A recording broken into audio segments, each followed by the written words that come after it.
मछली पालन किस प्रकार से किया जाए।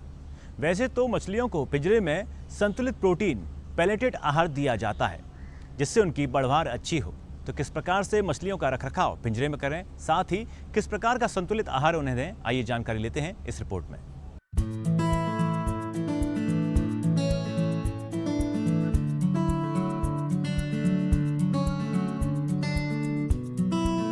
पंत सागर के पिंजरा मछली पालन प्रणाली में मछलियों को पैलेटेड फ्लोटिंग आहार दिया जाता है। आहार में 28 से 32% तक प्रोटीन रहता है। पैलेटेड आहार एक पूरक आहार है। पूरक आहार 1.25 किलोग्राम तक खिलाने पर मछलियों की बढ़वार 1 किलोग्राम तक हो जाती है।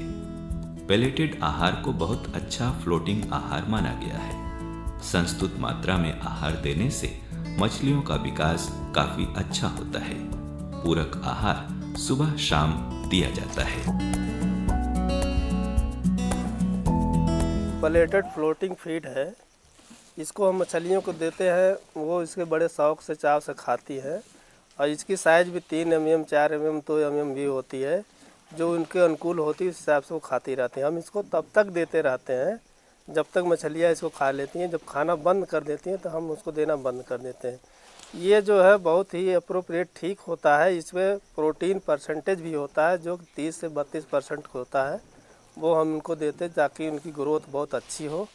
देखा गया कि जो रोहू और ग्रास कार्प की ग्रोथ कम हो रही है, उसका ये समझ में आया कि ये मछली जो है नीचे चलकर या फास्ट तेज चलने वाली मछली है और वो बंधी हुई मछली है, इसलिए उसका ग्रोथ कम समझ में आ रहा है।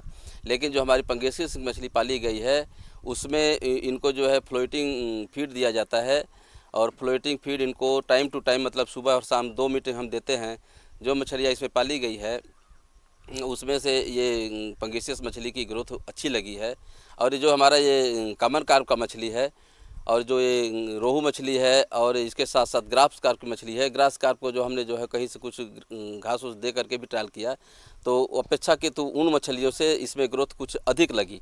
ये रोहू मछली है, इसका आकार ऐसे नहीं कुछ चौड़ा होना चाहिए, लेकिन ये जो कुछ नैन की तरह इसका लग रहा है रूप। और ये जो है चौड़ी मछली कम है, इसका ग्रोथ कम होने की वजह से इसका जो है मतलब वो लंबाई और चौड़ाई में भिन्नता पाई जा रही है।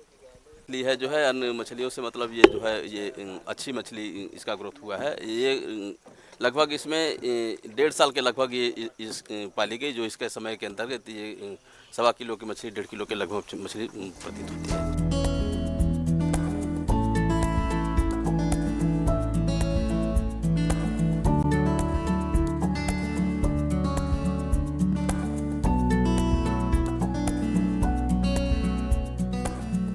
पिंजरा मत्स्य पालन तकनीक में मछलियों की देखभाल और रखरखाव में भी सुविधा होती है।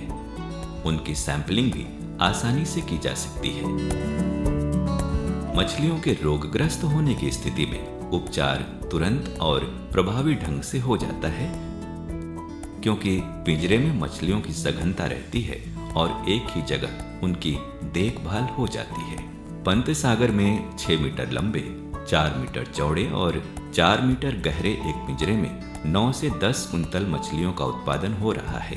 पिंजरा पालन है, उसमें सबसे अच्छा फायदा ये है कि बहुत छोटी जगह में हम बहुत अच्छा उत्पादन कर पा रहे हैं। मछली निकालने में बहुत आसान है। मछली को कोई रोग है तो उसका प्रबंध करने में बहुत आसान है, दवाएं देने में आसान है।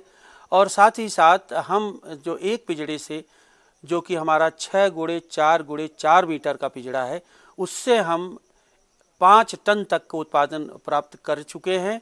और ये अभी और हम प्रयास कर रहे हैं कि समुचित उसको फीड दे करके हम 10 टन का हमारा लक्ष्य है। 10 टन प्रति पिंजरे से उत्पादन हम 10 महीने में, 11 महीने में हम प्राप्त कर सकेंगे। ये हमारा उद्देश्य है।